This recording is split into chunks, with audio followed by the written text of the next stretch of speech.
Welcome to our podcast. We're doing this series called Opportunities Hidden in Plain Sight. And it was a way for us to take stock in a lot of things that we see and work with clients on. And as we're doing it, we look at each other and go, oh, there's so many opportunities here. And it just took some organizing and helping people kind of look at things differently. And so this one, we really get into a bit more about um, ways to look at what's attractive to a company. And we do have a tool for it, of course.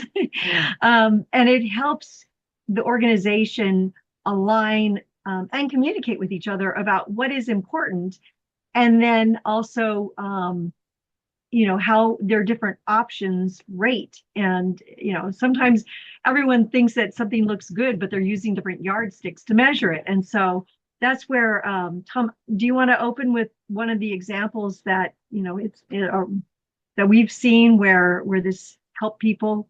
Well, I think I'm going to let you do that because this is one of your favorite tools and you use it in everyday life. But I want to say a little bit more about the series and then turn it back over to you, let you start this, okay? I mean, what the genesis of this series is oftentimes when we write about case studies, tremendous successes or sometimes colossal failures, or just work with clients, we typically find some insights that unlock things for them. As you step back from it and you look at it, you're like, wow, that seems straightforward. That seems like that is something that we should have been doing anyway. It's the opportunity that's hidden in plain sight. But the fact of the matter is that is all of us, we get so involved in the day-to-day of what we're doing. We fall in love with our own products, you know, which is a good thing, but also can be a detrimental thing. And all of a sudden, we're blinded by these opportunities that seem like they should be obvious, but they require, a little bit of a different change in perspective, which these tools that we've been bringing to you in this series allow you to see. So here's one. This is, as Mary said, the attractiveness tool. This is a tool that actually allows our clients to not have to kind of transport themselves into the minds of their customers. An analysis that allows companies to think, what do we really want and how do we codify it and make it a formula so that we can apply that formula to different segments and different opportunities in different markets and try to make some decisions that are different than we're making today. And so I know you have a really big example of how a company made a huge decision about how to pivot their entire business based on doing this attractiveness formula and attractiveness tool, using the attractiveness tool, Mary. Yeah. Yeah. The question that this company had was, why can't we continue to grow? It's a components business. And for a long time, they were successful, but they were stuck at 300 million. And they wanted to grow to, of course, 5 million and then up to a billion. And they could not figure out what the problem was.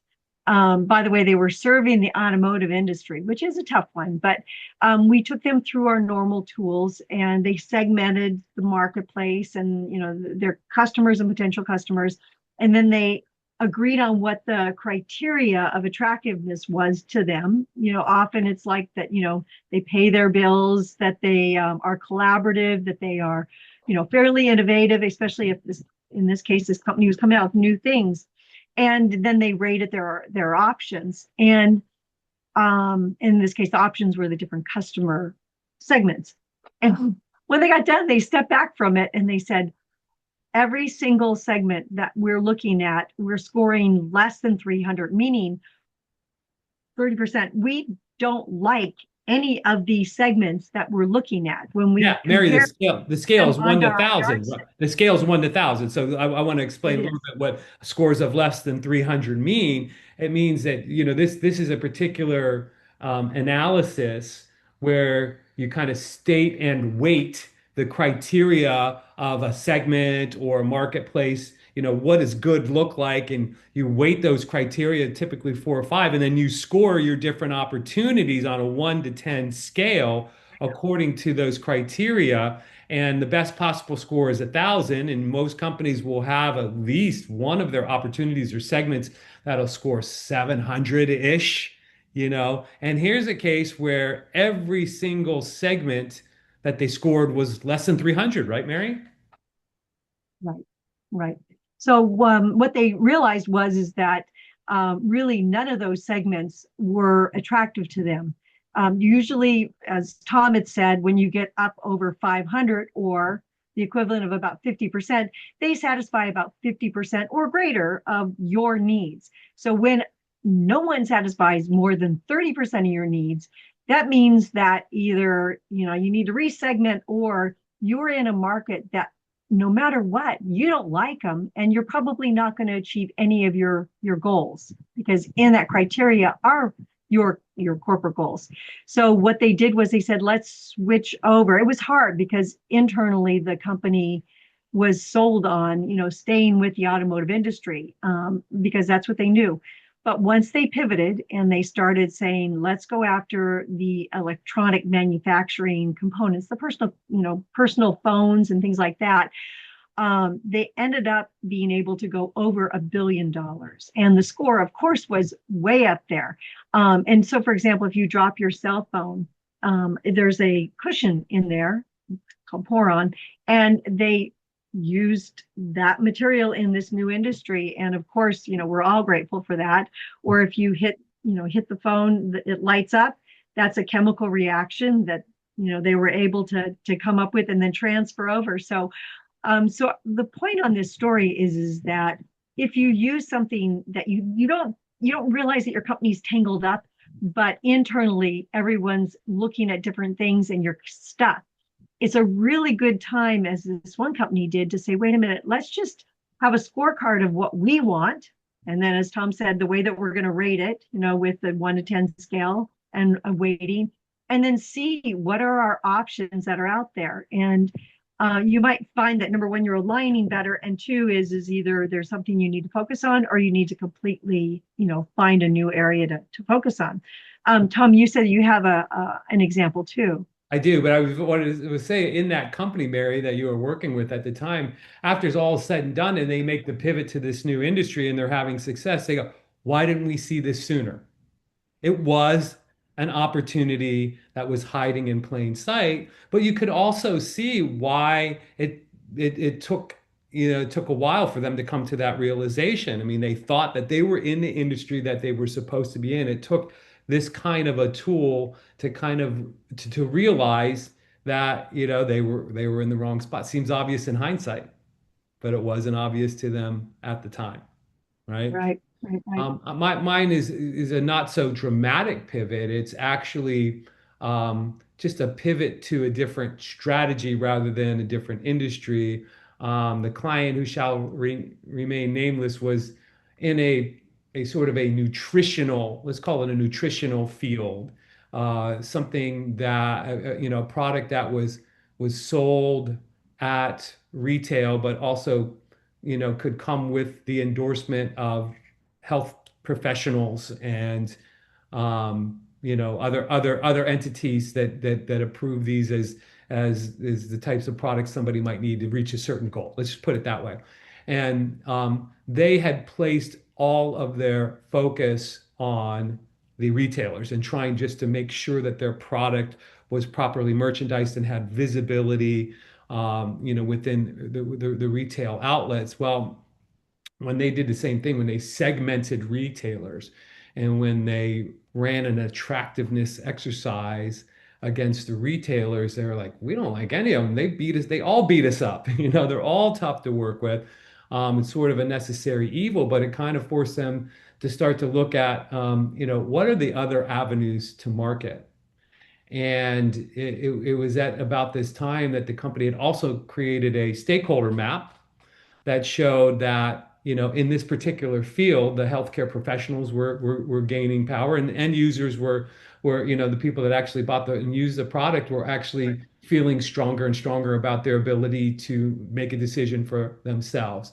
So it led to for them to to pivot their strategy from focusing primarily on retailers to have a three-pronged strategy to call on retailers, of course, because they still needed to, but also expand their reach into end users and basically advertise directly to end users, and then also to reach out to some notable influencers in the healthcare community and get their endorsement. That three-pronged approach for them led to huge growth.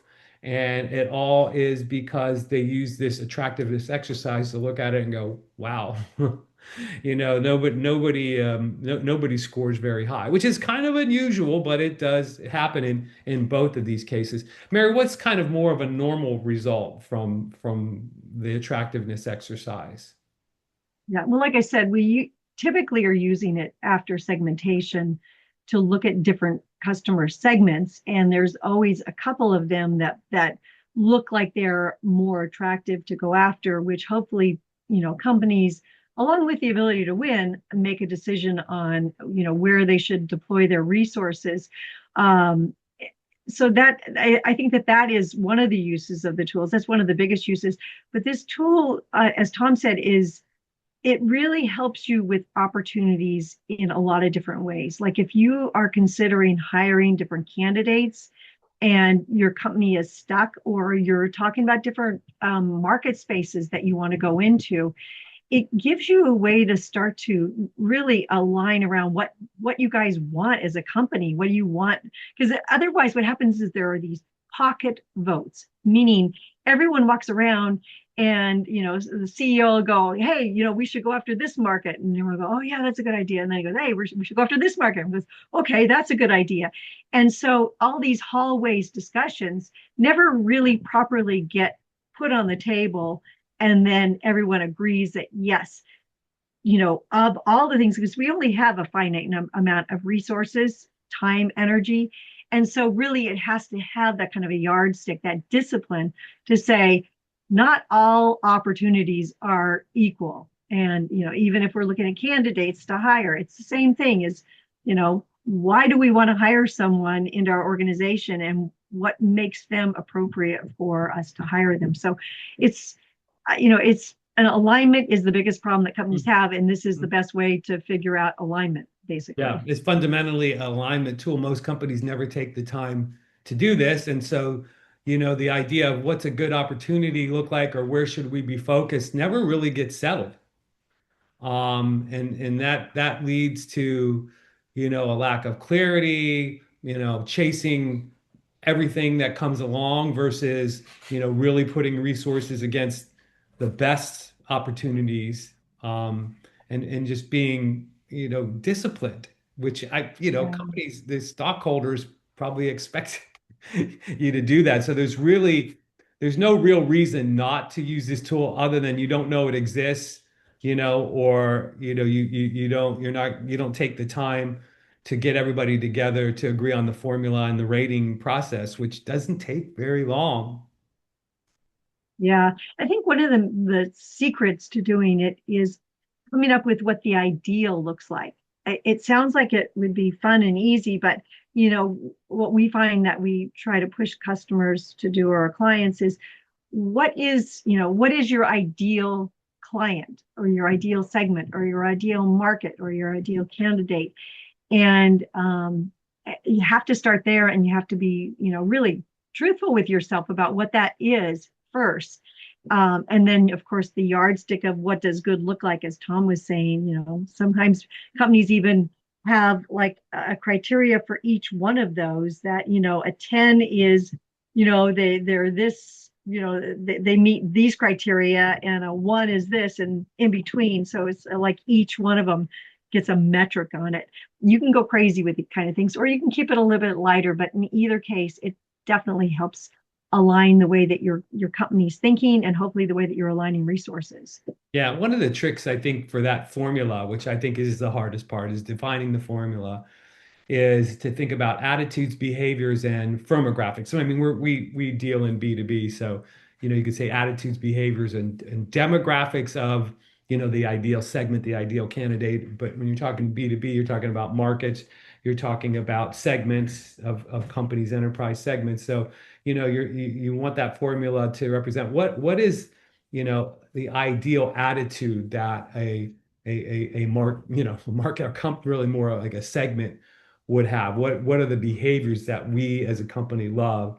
And firmographics, do we like, large and growing enterprises? Or are we more focused on, middle-sized companies? But if you start the discussion around attitudes, behaviors, and firmographics, you can get a good brainstorm going and get that criteria, that formula off to a flying start, and then you can settle on it a lot more easily, and then start to apply it against whatever you're measuring the attractiveness of: markets, segments, opportunities, candidates, projects. And if you're listening to this and you're like, I don't really understand what that scorecard is, just send us a quick email and we'll send you a copy of it so that you can see what that scorecard looks like and you can use it in your organization. Yep. I think that's all I have to say on this topic, Mary.